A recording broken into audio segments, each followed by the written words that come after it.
Good evening. Did you know babies are having babies? This has been an epidemic for many years now.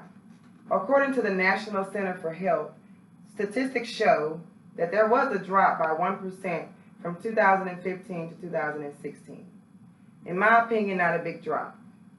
The purpose of my speech is to inform my audience of ways to prevent teenage pregnancy. We as parents are becoming grandparents before we are even ready. I know that I am not. Being that I have 2 teenage sons, this topic is really passionate to me. Although there are many advocates fighting against teenage pregnancy, I believe that there are 2 main ways to prevent teenage pregnancy, such as providing effective counseling and educating our youth on the effectiveness of contraceptives. I believe one vital way to prevent teenage pregnancy is through preventative counseling. Teenage pregnancy is defined as pregnancy in a woman 19 years of age or younger. In most cases, our young people act out of emotions and immaturity. They have no clue how one bad decision can affect the rest of their lives. Through my research, I realized that there are many organizations that counsel our youth after pregnancy has occurred. I also noticed that there are not many organizations that support pregnancy before it occurs. It is important to educate our children before premarital sex is even on their minds. I do believe that the main responsibility is on the parent. However, we should not stop there. There should be more programs in our churches, schools, and health systems. By providing effective counseling for our youth, we as a whole can make a difference.